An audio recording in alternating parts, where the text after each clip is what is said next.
Hello friends, welcome to Indira study. Indira study में आप सभी का स्वागत है। आज हम रिप्रेजेंट कर रहे हैं फिजिक्स। पिछले वीडियो में हमने वैद्युत क्षेत्र एवं कूलाम के नियम से संबंधित वैद्युत आवेश और कूलाम के नियम के बारे में पढ़ा था और आज के इस वीडियो में हम वैद्युत क्षेत्र एवं कूलाम के नियम से संबंधित इसका भाग 2 पढ़ेंगे, जिसमें हमारा पहला टॉपिक है कि सतत आवेश वितरण के कारण किसी बिंदु पर वैद्युत बल। तो आज का हमारा टॉपिक क्या होगा? सतत आवेश वितरण के कारण किसी बिंदु पर वैद्युत बल। तो सबसे पहले ये जानते हैं कि सतत आवेश वितरण क्या होता है, सतत आवेश वितरण किसे कहते हैं। ठीक है, तो सबसे पहले समझते हैं कि सतत आवेश वितरण किसे कहते हैं। ठीक है, ऐसा आवेश वितरण, ठीक है, कैसा? ऐसा आवेश वितरण जिसमें आवेश समान रूप से किसी चालक के लंबाई पर अथवा किसी चालक के पृष्ठ पर अथवा किसी चालक के आयतन पर एक समान रूप से वितरित होता है, सतत आवेश वितरण कहलाता है। क्या कहलाता है? सतत आवेश वितरण कहलाता है। फिर से सुनिएगा, ऐसा आवेश वितरण जिसमें आवेश किसी चालक की लंबाई पर अथवा किसी चालक के पृष्ठ पर अथवा किसी चालक के आयतन में एक समान रूप से वितरित रहता है। कैसे वितरित है? एक समान रूप से वितरित रहता है। तो इस प्रकार के आवेश वितरण को ही क्या कहते हैं? सतत आवेश वितरण कहते हैं। इस प्रकार के आवेश वितरण को क्या कहते हैं? सतत आवेश वितरण कहते हैं। समझ में आ रही बात? अच्छे सुनिएगा और ध्यान से सुनिएगा और आप लोग साथ में नोट भी करते चलिएगा। तो फिर से सुनिए कि सतत आवेश वितरण किसे कहते हैं। ठीक है, ऐसा आवेश वितरण जिसमें आवेश किसी चालक की लंबाई पर अथवा किसी चालक के पृष्ठ पर अथवा किसी चालक के आयतन में एक समान रूप से वितरित रहता है।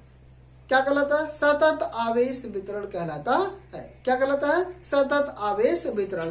अब हम देखते हैं कि सतत आवेश वितरण कितने प्रकार का होता है। तो देखते हैं, सतत आवेश वितरण मुख्यतः 3 प्रकार का होता है। कितने प्रकार का होता है? 3 प्रकार का। सतत आवेश वितरण कितने प्रकार का होता है? 3 प्रकार का। नंबर एक क्या है? रेखीय आवेश वितरण।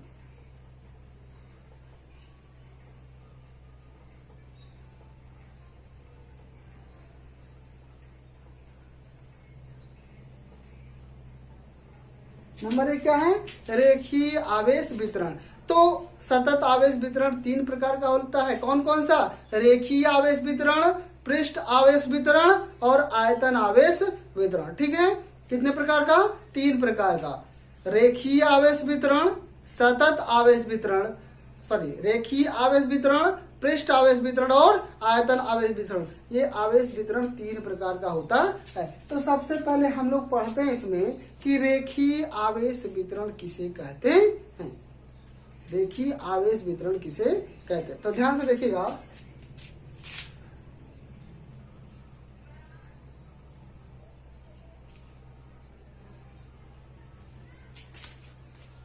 रेखीय आवेश वितरण। ठीक है, तो क्या कहेंगे? ऐसा आवेश वितरण। कैसा? ऐसा आवेश वितरण जिसमें आवेश किसी चालक की लंबाई पर एक समान रूप से वितरित रहता है या सतत रूप से वितरित रहता है। ऐसा आवेश वितरण जिसमें आवेश किसी चालक की संपूर्ण लंबाई पर से एक समान रूप से या सतत रूप से वितरित रहता है। क्या कहलाता है? रेखीय आवेश वितरण कहलाता है। जैसे मान लेते हैं ये कोई चालक है, कितनी लंबाई का? मान लेते हैं कैपिटल L लंबाई का कोई चालक है और इस पे आवेश किस प्रकार से? सतत रूप से वितरित है। कैसे? सतत रूप से। ठीक है, ये कोई चालक है लंबाई का जिसकी संपूर्ण लंबाई पर आवेश क्या है? सतत रूप से वितरित है। तो इस प्रकार का आवेश वितरण क्या कहलाता है? सतत आवेश वितरण कहलाता है। क्या कहलाता है? सतत आवेश वितरण कहलाता है। ठीक है, फिर से समझिएगा, ऐसा आवेश वितरण जिसमें आवेश किसी चालक की लंबाई पर एक समान रूप से या सतत रूप से वितरित रहता है। तो इस प्रकार के आवेश वितरण को सतत आवेश वितरण कहते हैं। क्या कहते हैं? इस प्रकार के आवेश वितरण को सतत आवेश वितरण कहते हैं। ठीक है, सॉरी, रेखीय आवेश वितरण कहते हैं। क्या कहते हैं? रेखीय आवेश वितरण कहते हैं। अगर यदि आवेश किसी चालक की लंबाई पर सतत रूप से वितरित है तो इस प्रकार के आवेश वितरण को क्या कहते हैं? रेखीय आवेश वितरण। सतत आवेश वितरण तो है ही भाई, लेकिन साथ में कौन सा? रेखीय आवेश वितरण है। ठीक है, मान लेते हैं इस चालक के रेखीय आवेश घनत्व क्या है? लैम्डा है। इस चालक का रेखीय आवेश घनत्व क्या है? लैम्डा है। चालक का रेखीय आवेश घनत्व क्या है? लैम्डा है। ठीक है, रेखीय आवेश घनत्व कितना है? लैम्डा। और इस चालक को हम सूक्ष्म अवयव खंड से मिलकर बना हुआ मान सकते हैं ना, छोटी छोटी लंबाई से मिलकर बना हुआ मान सकते हैं। किससे? छोटी छोटी लंबाई से, चालक की छोटी छोटी लंबाई से मिलकर बना हुआ। मान लेते हैं कि ये हमारा जो चालक है, जो एल लंबाई के चालक है, ये इस पे एक सूक्ष्म लंबाई क्या है? डीएल है। इस पे एक सूक्ष्म लंबाई क्या है? डीएल है। हम मान सकते हैं कि यह जो चालक जिसकी लंबाई एल है, ये सूक्ष्म अवयव खंड डीएल के कई टुकड़ों से मिलकर, कई खंड से मिलकर बना हुआ है, ऐसा मान सकता है। ठीक है, तो हमें इसी के कारण, इसी रेखीय आवेश कहा रहा कि रेखीय आवेश वितरण के कारण, मतलब हमें, हमारी हेडिंग क्या है कि सतत आवेश वितरण के कारण किसी बिंदु पर वैद्युत बल। तो सतत आवेश वितरण के कारण किसी बिंदु पर हमें वैद्युत बल निकालना है। हमने कहा कि इसकी 3 केसेस हैं। 3 केसेस, पहला हमने क्या बताया कि रेखीय आवेश वितरण, दूसरा पृष्ठ आवेश वितरण, तीसरा आयतन आवेश वितरण, जिसमें हम लोग सबसे पहले क्या पढ़ रहे हैं कि रेखीय आवेश वितरण। रेखीय आवेश वितरण क्या होता है? तो हमने कहा कि क्या, सबसे पहले हमने इसको परिभाषित किया कि रेखीय आवेश वितरण कहते किसे, ठीक ना। तो फिर से एक बार सुनिएगा, ऐसा आवेश वितरण जिसमें आवेश किसी चालक की लंबाई पर सतत रूप से वितरित रहता है, इस प्रकार के आवेश वितरण को सतत आवेश वितरण कहते हैं। क्या कहते हैं? सतत आवेश वितरण कहते हैं। तो अब हमें, सॉरी, सतत का मतलब इससे है कि रेखीय आवेश वितरण, ठीक है। तो रेखीय आवेश वितरण कहते हैं। अब हमें रेखीय आवेश वितरण के कारण किसी बिंदु पर वैद्युत बल की गणना करना है। किस पर? किसी बिंदु पर वैद्युत बल की, स्थिर वैद्युत बल की गणना करना है। उसकी वैल्यू कितना होती है? तो चलिए हम लोग ज्ञात करते हैं। हमने माना क्या, एक एल लंबाई का कोई चालक है। एल लंबाई का क्या है? कोई चालक है जिसपे आवेश क्या है? एक समान रूप से वितरित है।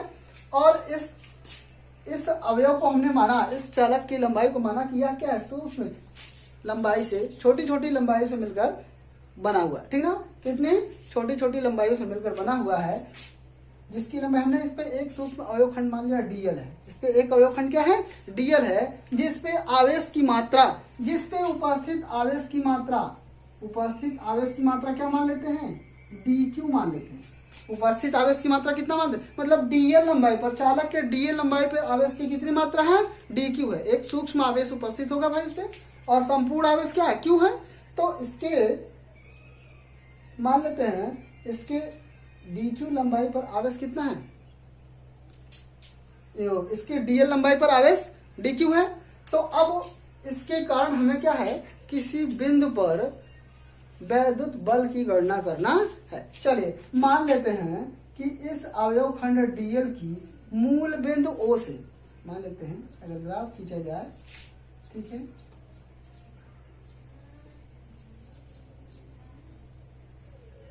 इस अवयव खंड डीएल की मूल बिंदु ओ से दूरी ना,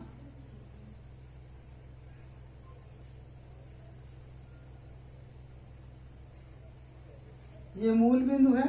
ये आपका क्या है? मूल बिंदु है। हमने माना कि इस डीएल लंबाई की मूल बिंदु का स्थिर, मतलब डीएल लंबाई का, ये जो अवयव खंड है जिसकी लंबाई डीएल है, इसका मूल बिंदु से स्थिर सदिश, मूल बिंदु से स्थिर सदिश कितना है? आर डैश है। कितना है? आर डैश है। और हमने माना कि एक बिंदु क्या है? पी है। इस चालक से कुछ दूरी पर स्थित एक बिंदु P है जिस पर हमें वैद्युत बल की गणना करना है। इस पर क्या किसकी गणना करना है? वैद्युत बल की। इस बिंदु P पर वैद्युत बल की गणना करना है और जिस पे उपस्थित आवेश हम मान लेते हैं क्या Q0 है। उपस्थित आवेश कितना है? Q0। समझ पा रहे ना? उपस्थित आवेश की मात्रा कितना है? Q0 है और इस Q0 की मूल बिंदु से जो स्थिर सदिश है वो कितना है? आपका R है, ठीक ना?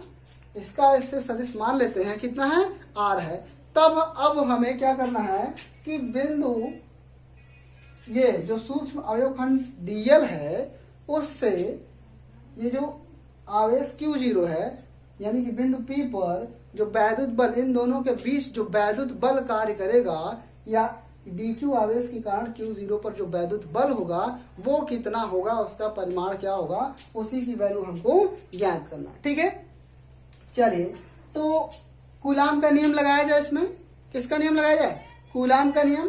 क्योंकि हम जानते हैं कि F बराबर 1/4 pi epsilon 0 into Q1 Q2 अपान R², इतना होता है कूलाम के नियम के अनुसार। ठीक है, लेकिन अगर इसके सदिश स्वरूप की बात करें, इसके सदिश स्वरूप की बात करें तो चूंकि हम जानते हैं अगर कोई वेक्टर, हमें पता है कि कोई वेक्टर अगर AB है, कोई क्या है? वेक्टर AB है, तो वेक्टर AB बराबर क्या होता है? वेक्टर AB बराबर, या एकांक सदिश की बात किया जाए, कोई सदिश क्या है? AB है, कोई सदिश AB है। अगर AB की दिशा में एकांक सदिश n कैप होता है, आपको पता होगा AB की दिशा में कितना एकांक सदिश कितना n कैप होता है। तो AB की दिशा में अगर एकांक सदिश n है तो जो एकांक सदिश का मान होगा वो कितना होता है? वेक्टर AB बटे AB का मान, ठीक ना? यही होता है। आप लोग 11th में पढ़े हैं कि क्या होता है, किसी सदिश की दिशा में जो एकांक सदिश अर्थात n कैप जो होता है उस सदिश, वह सदिश तथा उस सदिश के परिमाण के, सदिश बटे उस सदिश का परिमाण, इसी को क्या कहते हैं? एकांक सदिश कहते हैं, ठीक ना? तो किसी सदिश की दिशा में जो एकांक सदिश होता है उस सदिश तथा उस सदिश के परिमाण के अनुपात के बराबर होता है, ठीक ना? उसी तरह से हमें ये dl लंबाई और Q0 के बीच अगर वैद्युत बल की गणना करना है, किसकी गणना करना है? वैद्युत बल की। तो अगर वेक्टर मान लेते हैं dl लंबाई कारण बिंदु P पर जो वैद्युत बल है वो क्या है? वेक्टर F है। वेक्टर क्या है? F है। तो ये वेक्टर dF है। कितना? वेक्टर dF एक सूक्ष्म बल होगा। ये वेक्टर क्या है? dF। तो अगर वेक्टर F की बात किया जाए, किसकी बात की जाए? वेक्टर F की, ठीक है? वेक्टर F की बात किया जाए तो वेक्टर F की वैल्यू कितना होगा? यानी कि जैसे देखिए यहाँ से हमने कहा कि AB की दिशा में एकांक सदिश पद होता है AB का, वेक्टर AB बटे AB का परिमाण। तो इसी, अब यहाँ से अगर हमें वेक्टर AB की वैल्यू निकालना होगा तो यहाँ से हमें क्या मिल जाएगा? This implies that vector AB बराबर कितना हो जाएगा? ये जो वेक्टर AB का मॉड है बटे में, ये इधर आके गुणा कर जाएगा, यानी कि is equal to n cap into AB का मॉड, ठीक है? वेक्टर AB बराबर n कैप इंटू AB का मॉड, या कह सकते हैं वेक्टर AB बराबर AB का परिमाण गुणे AB की दिशा में एकांक सदिश, AB का परिमाण गुणे AB की दिशा में एकांक सदिश, ठीक ना? अगर इस बिंदु को हम A माने और इसको, ये तो P है ही है, ठीक ना? ये A है, ये P है, तो AP मान लेते हैं A से P की दिशा में एकांक सदिश AP होगा। A से P की दिशा में एकांक सदिश कितना होगा? AP। तो अब हमें क्या है, सबसे पहले AP की वैल्यू निकालना होगा। AP की वैल्यू यहाँ दिया नहीं हुआ है भाई। बिंदु A का स्थिर सदिश OA और बिंदु P का स्थिर सदिश OP ये दिया हुआ है। तो हम इसकी इन स्थिर सदिशों की सहायता से ये वेक्टर AP का मान निकाल सकते हैं। तो वेक्टर AP बराबर बराबर कितना होगा? बिंदु P का स्थिर सदिश माइनस बिंदु A का स्थिर सदिश। वेक्टर AP बराबर बिंदु P का स्थिर सदिश माइनस बिंदु A का स्थिर, ये आपका हो जाएगा OP, vector OP minus vector OA, अर्थात ये बराबर क्या? OP की वैल्यू कितना है? वेक्टर R, तो vector R minus vector R dash, vector R dash, ठीक ना, ये आपका हो जाएगा।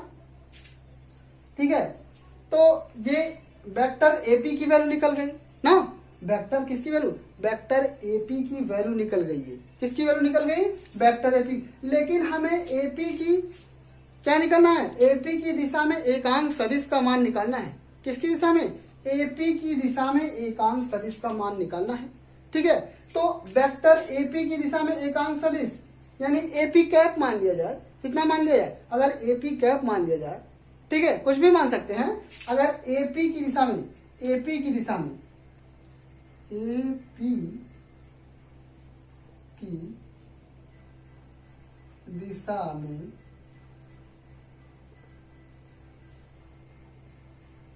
एपी की दिशा में एकांक सदिश मान लिया हमने, क्या माना, क्या है आपका एपी कैप। अगर एपी कैप मान ले, क्या मान रहे हैं, एपी कैप, तो एपी कैप, तो दिस इंप्लाइज क्या होगा, एपी कैप ऊपर से अभी हमने यहाँ निकाला कि किसी सदिश की दिशा में एकांक सदिश, उस सदिश का परिमाण बटे उस सदिश बटे उस सदिश का परिमाण, ये होता है।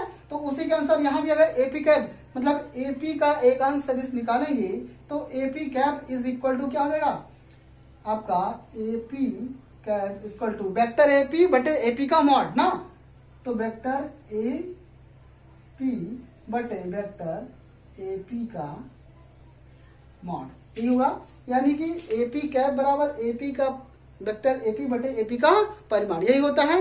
अब हमें इसकी जरूरत कहाँ है, इसकी जरूरत कहाँ है, हमें जरूरत यहाँ है। हमने कहा कि किसी ये जो सदिश है, बल सदिश है, तो बल सदिश का मतलब जैसे यहाँ हमने निकाला था ये वेक्टर ए बी बराबर ए बी का मॉड इंटू ए बी की दिशा में एकांक सदिश, ये है। तो उसी तरह से हमने यहाँ माना है कि ये जो बल है वेक्टर डी एफ है, तो वेक्टर डी एफ का परिमाण, वेक्टर डी एफ का मतलब भाई अगर इसका परिमाण डी एफ का मतलब अगर इसका सदिश डी एफ का परिमाण हम निकाले हैं कूलाम के नियम से कि डी एफ इक्वल टू कितना 1/4 pi 1/4 pi epsilon 0 into Q1 Q2 upon R square, ये एफ का परिमाण है, एफ का मॉड। अगर इसको किया जाए तो ये हो जाएगा डी एफ का वेक्टर डी एफ का मॉड और इंटू इसकी दिशा में एकांक सदिश, इसकी दिशा में एकांक सदिश हमने माना है क्या, एपी है, क्या है, एपी कैप है, एपी कैप माना इंटू एपी कैप। ऐसा कर सकते हैं, ऐसा हम लोग कर सकते हैं। तो देखिए इसकी दिशा में जब एकांक सदिश एपी कैप हो जाएगा तो दोनों का मान रखा जाए।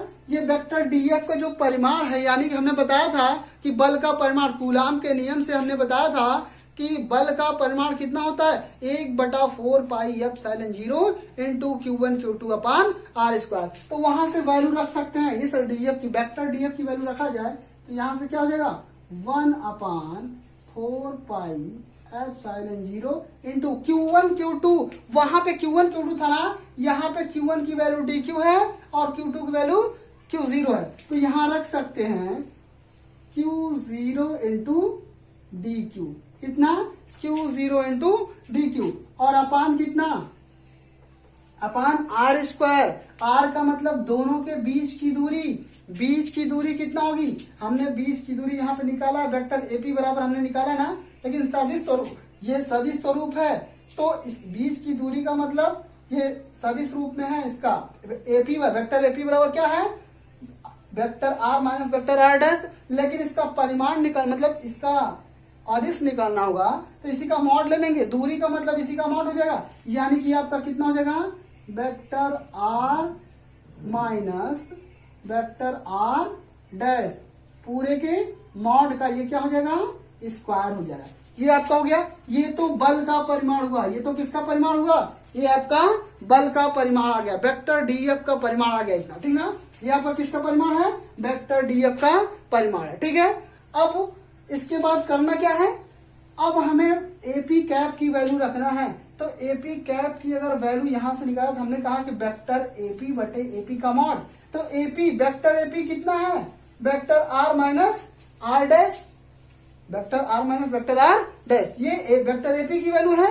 लेकिन अगर वेक्टर एपी का मॉड निकालना है तो वेक्टर एपी का मॉड यहाँ निकाले ही है वही चीज, तो यहाँ से देखिए क्या हो जाएगा इंटू वेक्टर सॉरी एपी की जगह एपी कैप की जगह आप कितना रखेंगे आपका vector R minus vector R dash और बटे vector R minus vector R dash के मॉड। ठीक है, ये आपका हो जाएगा। अब इसको कैलकुलेट करेंगे, देखिए कितना हो जाएगा आपका, ये आपका कितना हो जाएगा,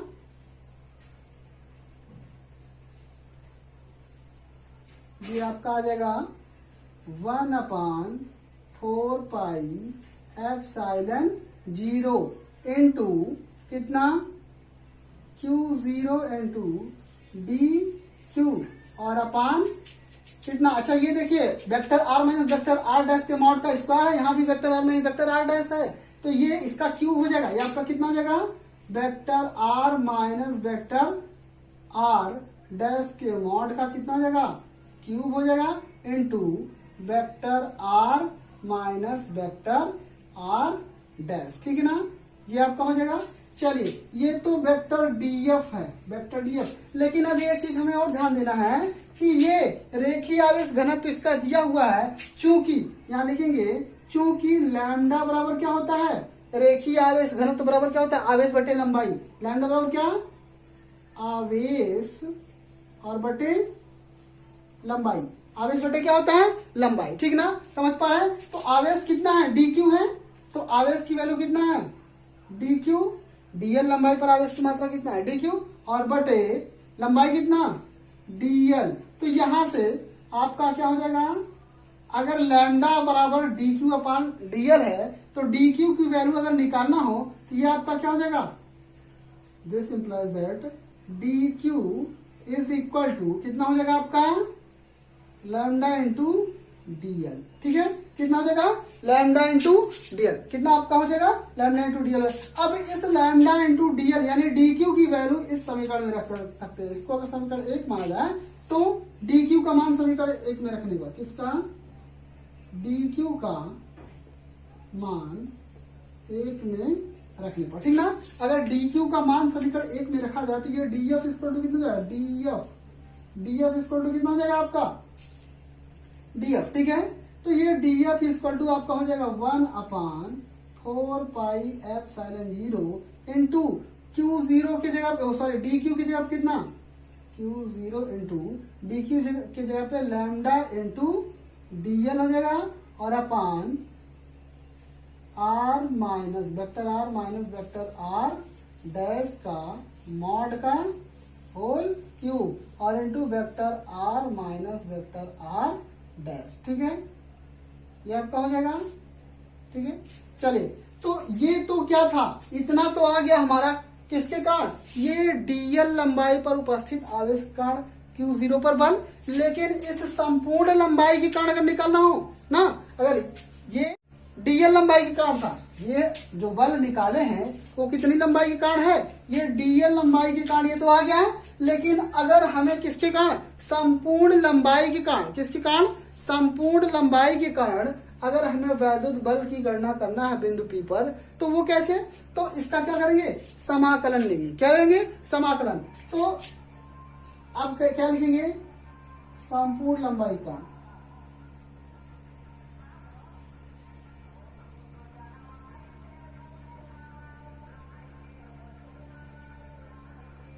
संपूर्ण लंबाई कारण जो बल होगा, ये समीकरण 2 बनाया जाए तो 2 का समाकलन कर दिया है। क्या करने पर, समीकरण 2 का समाकलन करने पर। तो समीकरण 2 का जब समाकलन करेंगे तो ये देखिए क्या हो जाएगा, इसका डीएफ का इंटीग्रेशन करेंगे तो 1 का, हमें पता है कि समाकलन में कि 1 का x के सापेक्ष समाकलन x होता है ना, 1 का dx के सापेक्ष समाकलन क्या होता है, x होता है। उसी प्रकार से 1 का डीएफ का, यानी कि यहाँ इंटीग्रेशन 1 के सापेक्ष और 1 का डीएफ के सापेक्ष है, तो DF integration of DF equal to क्या हो जाएगा, एफ हो जाएगा। समाकलन करेंगे तो यहाँ पर क्या हो जाएगा, एफ हो जाएगा, एफ इज इक्वल टू। अच्छा, जब समाकलन करेंगे तो इधर देखिए कॉमन क्या हो जाएगा, जो अचर राशियां वो कॉमन हो जाएंगी।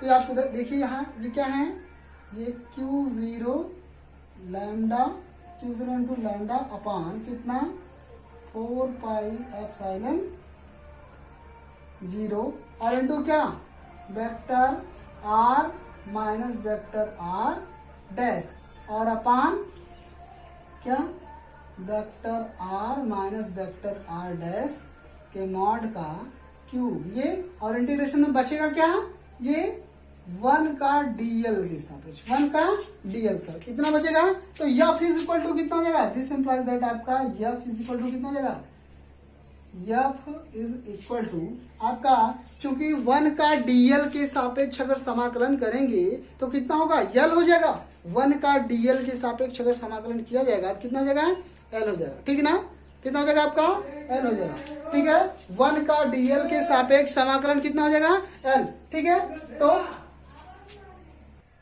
चलिए 1 का डीएल के सापेक्ष देखिए समाकलन करते हैं, तो ये देखिए एफ इज इक्वल टू कितना हो जाएगा, 1/4 पाई एप्सिलॉन 0 इंटू क्या, Q0 into lambda upon vector R minus vector R dash के मॉड का होल क्यूब और इनटू आपका, अच्छा देखिए 1 का डीएल के सापेक्ष कितना हो जाएगा, ये एल हो जाएगा और इनटू ये कितना बचेगा, vector R minus vector R dash, ठीक ना, ये आपका आ जाएगा, ठीक ना, तो ये आ गया किसके कारण, रेखीय आवेश वितरण के कारण किसी बिंदु पर वैद्युत बल, ठीक ना।